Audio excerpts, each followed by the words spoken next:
il existait naguère un exercice auquel se livrait tout individu lorsqu'il se présentait en public. Sa profession de foi. Je suis Thierry Essam David Mbirako, communément appelé le prince Adouma, le minotaure de la baie de Cochon, la voix des sans-voix, la cristallisation des aspirations légitimes du peuple souverain, garant de la légitimité populaire et institutionnelle. Nous sommes dans le cadre des réformes CTRI et vous conviendrez aisément avec nous qu'il y a beaucoup d'avancées dans l'amélioration significative des conditions de vie et existence des populations. Et là, nous sommes du côté de bord de mer. Vous voyez bien que le bord de mer est en chantier. En chantier de l'autre côté, il y a des édifices qui sont construits de l'autre côté là-bas. Pour le moment, nous ne savons pas trop bien à quoi vont ressembler ces projets, mais nous voyons bien qu'il y a des véritables bétons qui sont en train de sortir justement de notre fond marin. De l'autre côté, vous avez la tribune qui va abriter donc le 17 août cette date commémorative de l'accession de notre pays à la souveraineté internationale, c'est-à-dire le principe du droit du peuple à disposer d'eux-mêmes.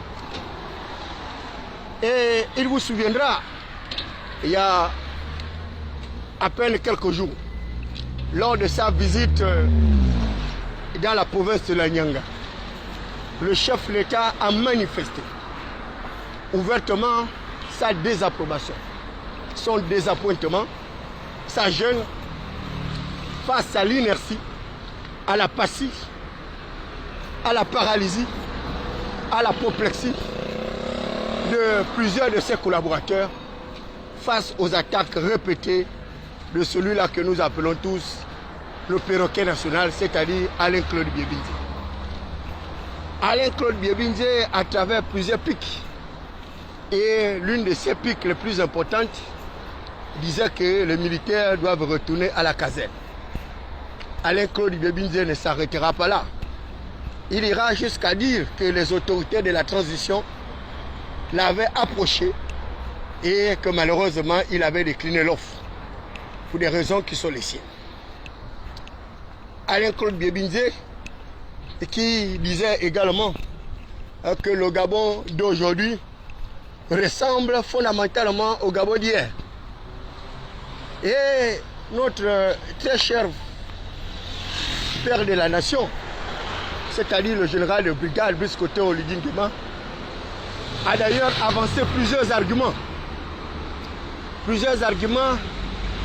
qui nous permettent de reconnaître, à tort ou à raison, que le général de brigade Brice Koté Oligui Nguema a eu le mot qu'il fallait et il a dit des choses que d'aucuns n'auraient pu penser.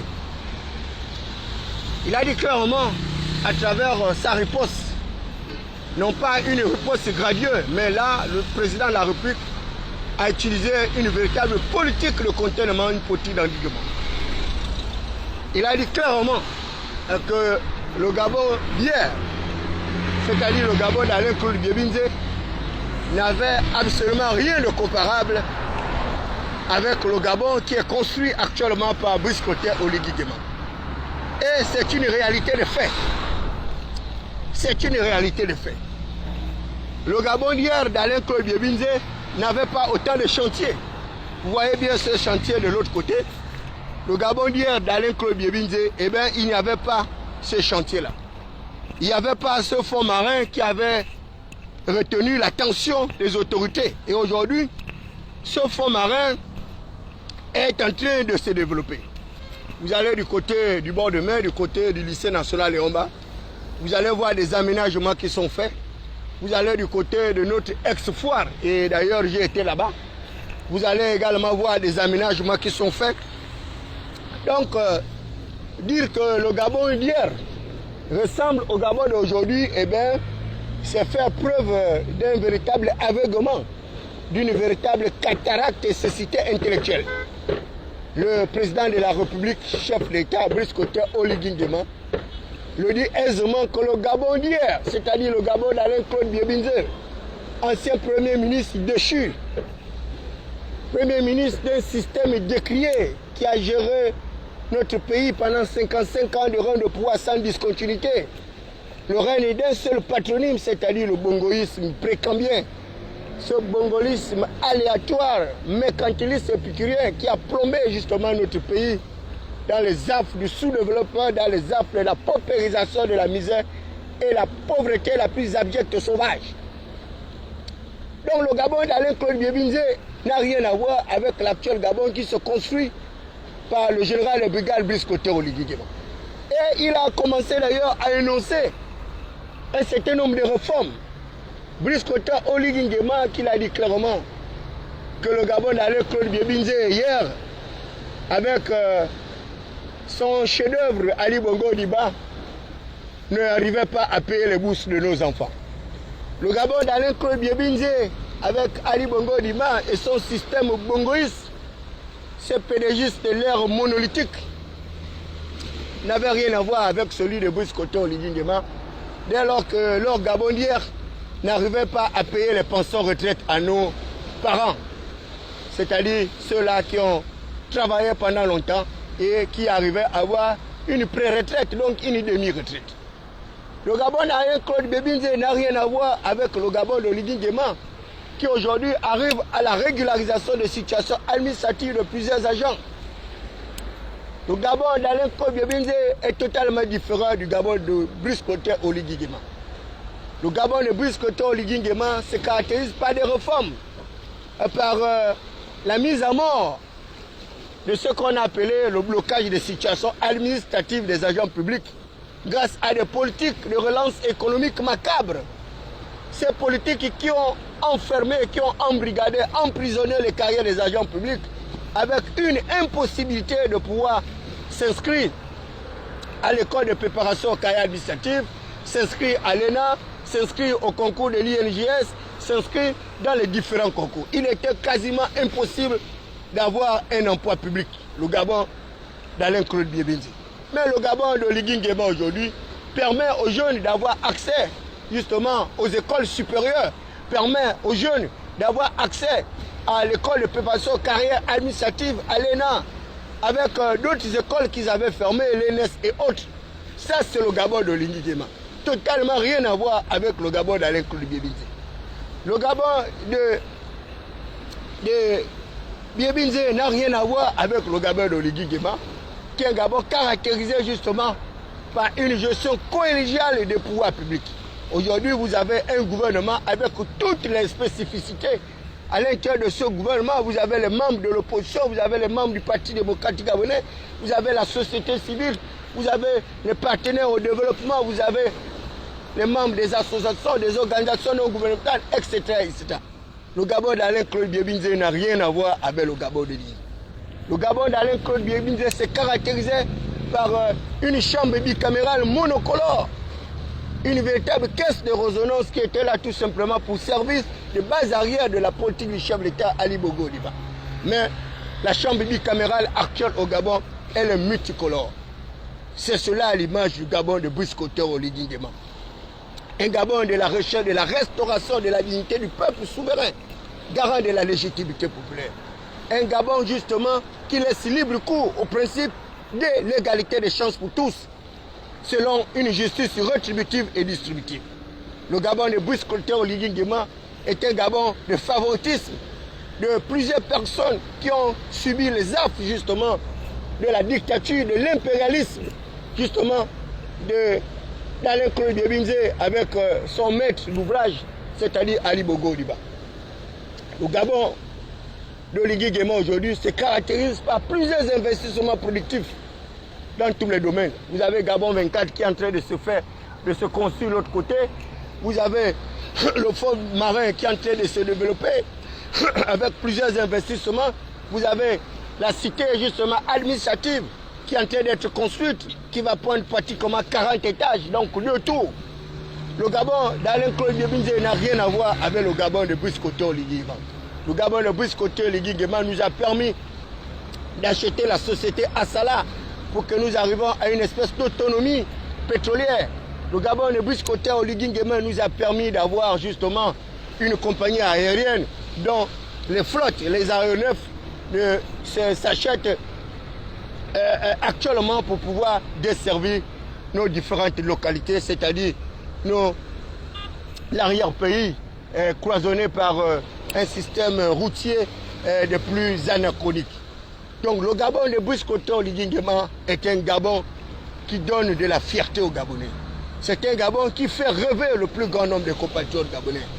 Regardez tous ces membres de l'opposition démocratique, cette opposition que j'ai toujours décriée, de comparable à des gaz prostitués de Vergondé, aujourd'hui d'une boniche en putréfaction. Aujourd'hui, ce sont ces pseudo-opposants aujourd'hui et qui arrivent à l'architecture gouvernementale.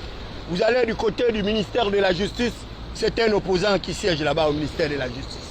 Vous allez au Sénat, c'est une opposante qui siège là-bas comme présidente du Sénat. Vous allez au niveau de l'Assemblée nationale, c'est un pédégiste qui siège là-bas.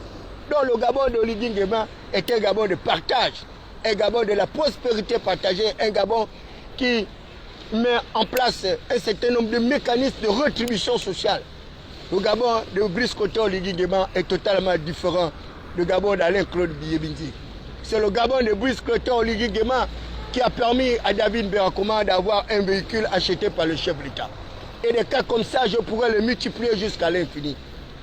Beaucoup de leaders des quartiers malfamés, beaucoup de leaders des quartiers précaires, des quartiers où se vit la paupérisation, la misère, la pauvreté la plus inimaginable. Aujourd'hui, plusieurs de ces leaders-là ont pu obtenir un emploi grâce au Gabon de Brice Cotton Oligui Nguema. C'est le Gabon de Brice Cotton Oligui Nguema qui a permis à l'opposant EI d'être nommé directeur général de la dette de notre pays. C'est le Gabon de Brice Cotton Oligui Nguema, non pas le Gabon d'Alain-Claude Biye-Bindji. C'est le Gabon de Brice Cotton Oligui Nguema qui a permis justement à votre frère Epanja Norbert d'être nommé conseiller du président de la République. À l'époque du Gabon de Biye-Bindji, à l'époque du Gabon d'Ali Bongo, il était quasiment impossible pour votre jeune frère, caractérisé par un certain esprit revanchard, un opposant qui avait manifesté sa désapprobation. Et notre frère a subi les affres justement de la dictature d'Alain-Claude Biye-Bindji avec Ali Bongo Diba. Aujourd'hui, mon frère Epanja Norbert peut se réjouir de rouler une voiture 111, peut se réjouir également d'avoir sa gargote Chabéverie, peut se réjouir de se permettre de nourrir également sa petite famille, de les scolariser dans des conditions les plus optimum. Donc les exemples comme ça, je pourrais les multiplier jusqu'à l'infini.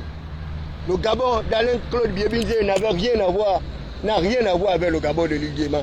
Aujourd'hui, les Stéphane Zeng, qui étaient des opposants du système déchu, aujourd'hui arrivent à jouir des bénéfices du système d'Oligui Nguema. Le Gabon d'Alain-Claude Biye-Bindji n'aurait jamais été favorable à Parfait EI, qui aujourd'hui se retrouve dans un poste de direction, c'est-à-dire la direction générale de l'informatique. Le Gabon d'Alain-Claude Biye-Bindji n'a rien à voir avec le Gabon de Brice Cotton Oligui Nguema, qui a permis à Éric Oteté d'avoir un véhicule, d'avoir de nouvelles perspectives, certainement un emploi bien mérité.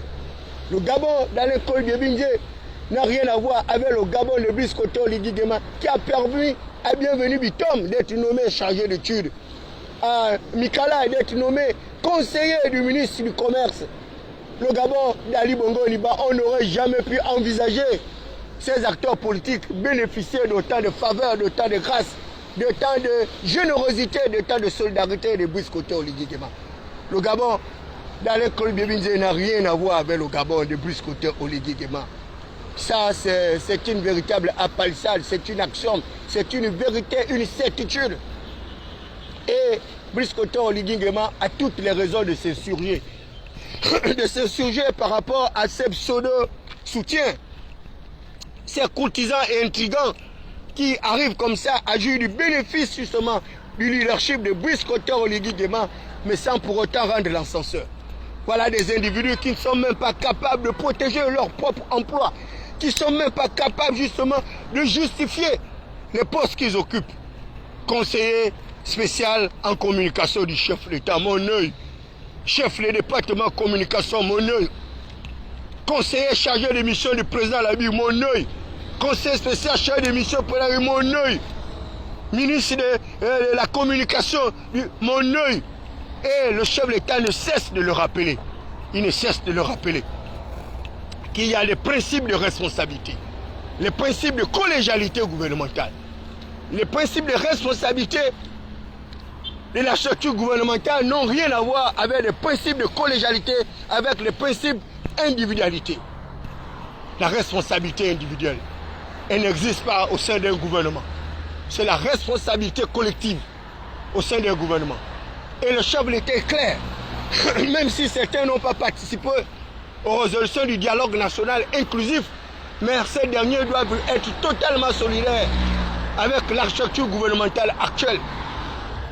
Et je pense que c'est un véritable message qui a été adressé à l'endroit du Premier ministre, chef du gouvernement, Raymond Donciman, qui aujourd'hui semble voguer à contre-courant.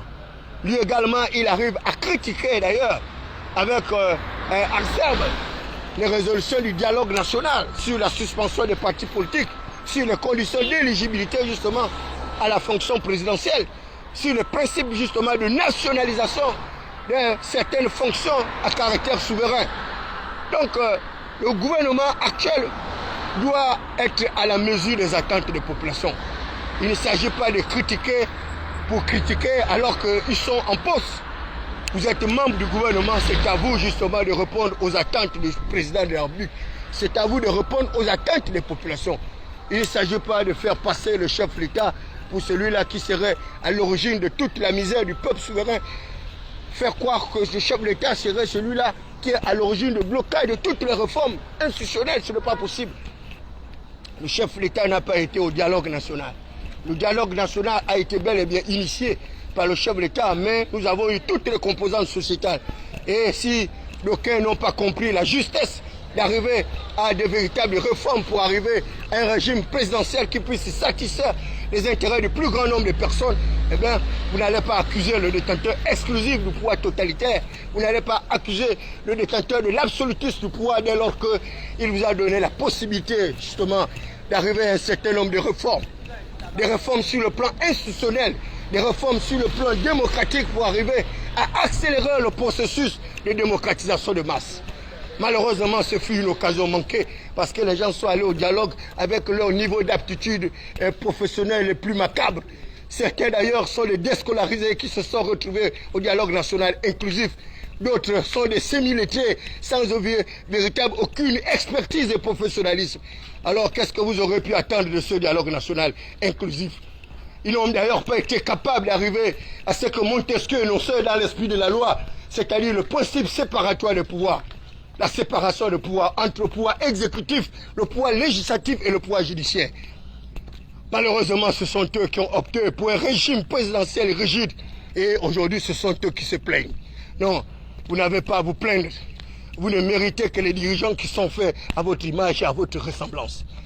Et le Gabon de Brice Oligui Nguema n'a rien à voir avec le Gabon d'Alain-Claude Bié-Binzé. Le Gabon d'Alain-Claude Bié-Binzé, il y a un passé relativement récent, lorsque nous allions aux élections, ils avaient organisé un semblant du dialogue national, alors que c'était un véritable monologue. Et pendant ce monologue-là, nous avons vu toutes les réformes qui avaient été prises par le pseudo-conclave. Ils sont allés jusqu'à exiger du chef de l'État la nomination, justement, des élus nationaux. À savoir que le chef de l'État devait nommer un certain groupuscule de députés, un certain groupuscule de sénateurs, parce qu'il savait que le peuple gabonais avait vomi l'ensemble de ses acteurs politiques les plus macabres, caractérisés par l'égoïsme, l'égocentrisme, caractérisés par une espèce de clochardisation, parce qu'ils ont voulu transformer le peuple en un véritable vecteur de misère, de pauvreté. Mais regardez le Gabon de Oligui Nguema, comment il se construit progressivement. Et là, de l'autre côté, vous avez ce chantier-là. Donc le siège de la télévision Gabon 24, où je suis consultant. Voilà. Donc le Gabon d'Oligui Nguema est un Gabon de vainqueurs, un Gabon de gagnants, un Gabon qui fait rêver, un Gabon où on donne plusieurs opportunités à des compatriotes gabonais. C'est un Gabon de la compétitivité, de la saine émulation.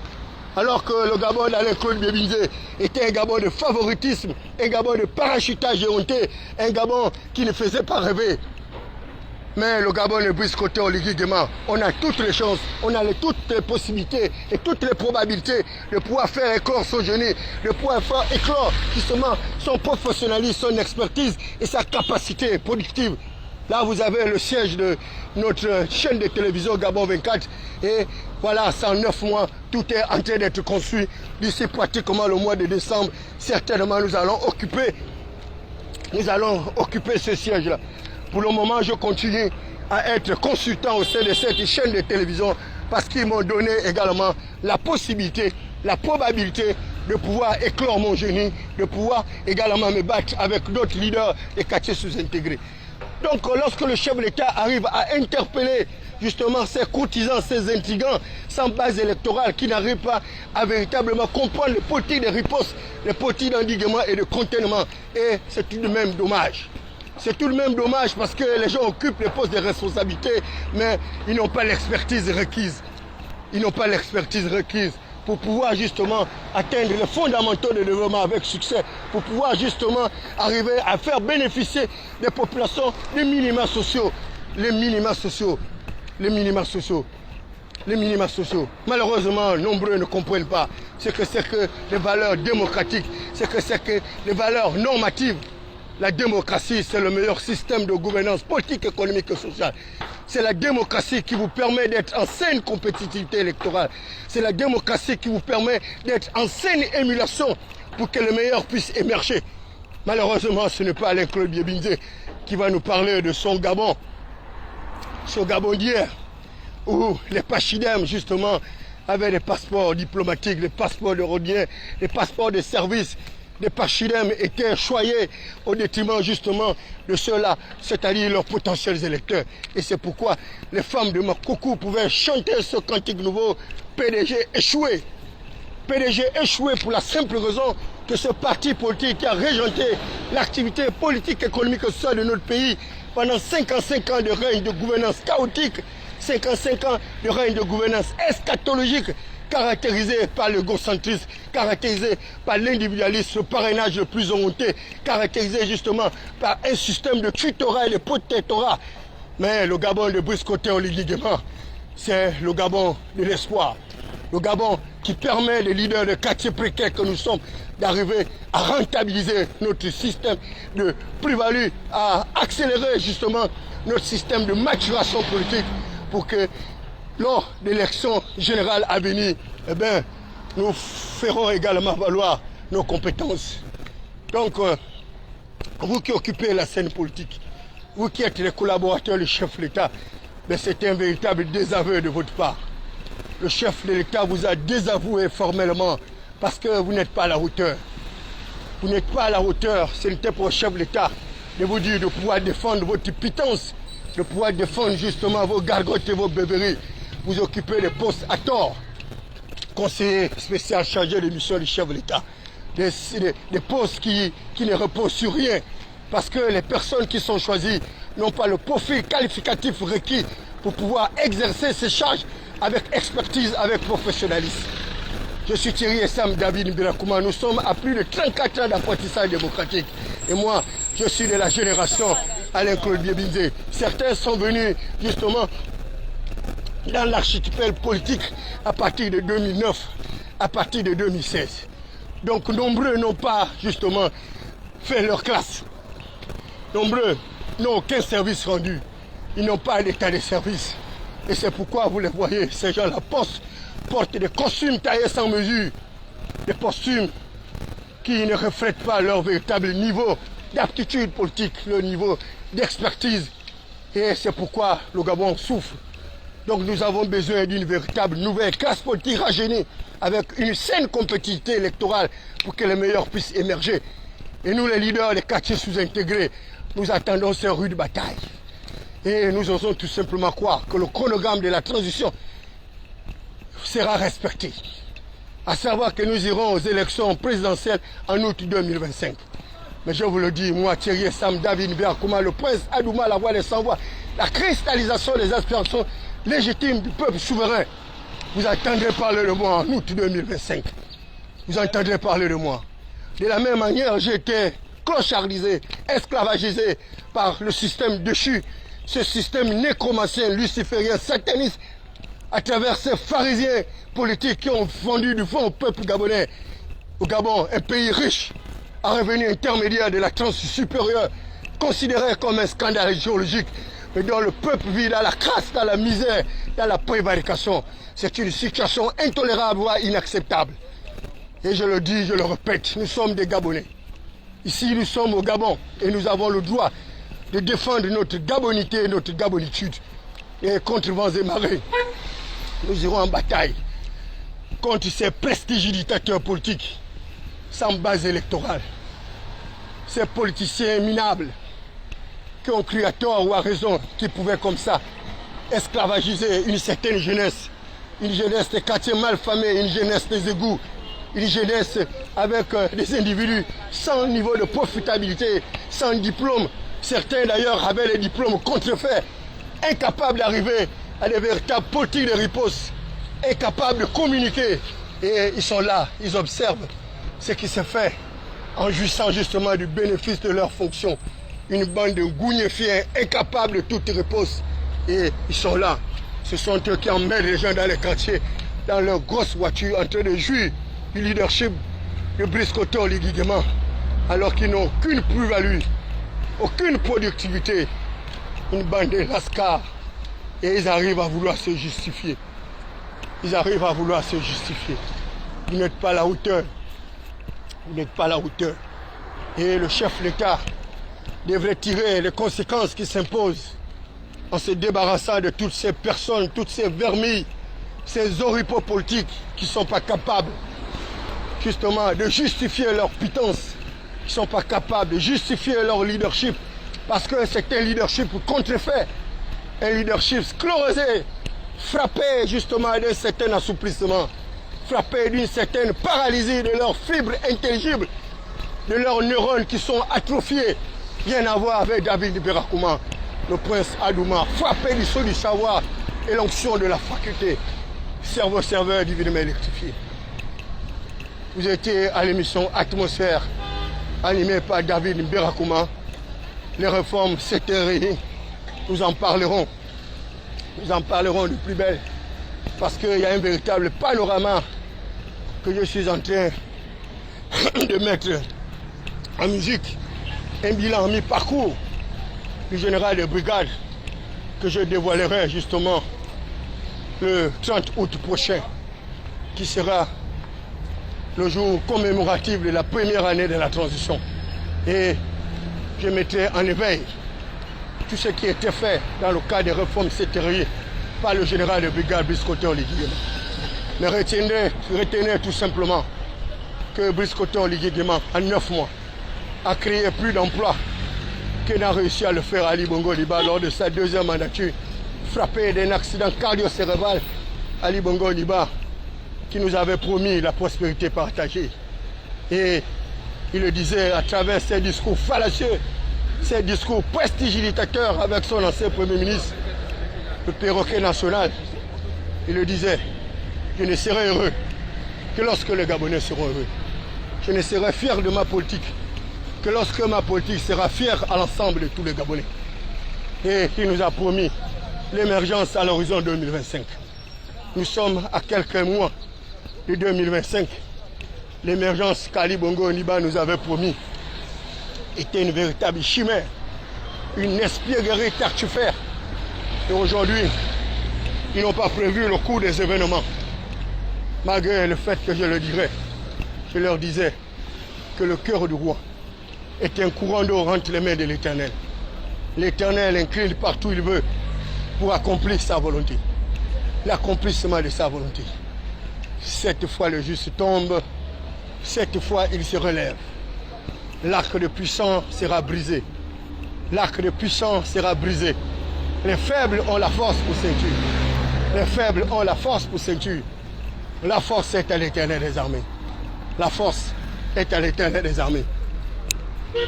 Celui qui institue les princes et les autorités, c'est lui qui établit les rois et c'est lui qui les renverse sans aucune intervention humaine. C'est lui qui les renverse sans aucune intervention humaine. Le général Brice Koto Oligui Nguema est là par la volonté non seulement du peuple souverain, mais il est également là par la volonté de l'Éternel des armées. Et quelles que soient vos manigances, quels que soient vos complots, nombreux finiront par être démantelés avant la période fatidique. Et ces individus-là n'auront que leurs larmes pour pleurer, parce qu'il n'y aura aucune reddition. Vous avez eu le bénéfice du doute, vous avez eu le temps de pouvoir vous remettre en cause, vous avez eu le temps de pouvoir cacher vos ambitions. Mais malheureusement, votre entêtement, l'entêtement de toutes ces personnes, va faire en sorte que le détenteur du pouvoir actuel puisse sortir de sa réserve, comme il a commencé à le faire au niveau de Makoko, comme il a commencé à le faire au niveau de la Nyanga, comme il a commencé à le faire au niveau de Wellington. Et il le fera encore ce mercredi du côté de Wotogwe, où les populations du H2O, c'est-à-dire l'eau, 2 atomes d'hydrogène et 1 atome d'oxygène. Donc les populations du Wotogwe attendent avec ferveur l'arrivée de leur fils, Biscotter Oligui Nguema.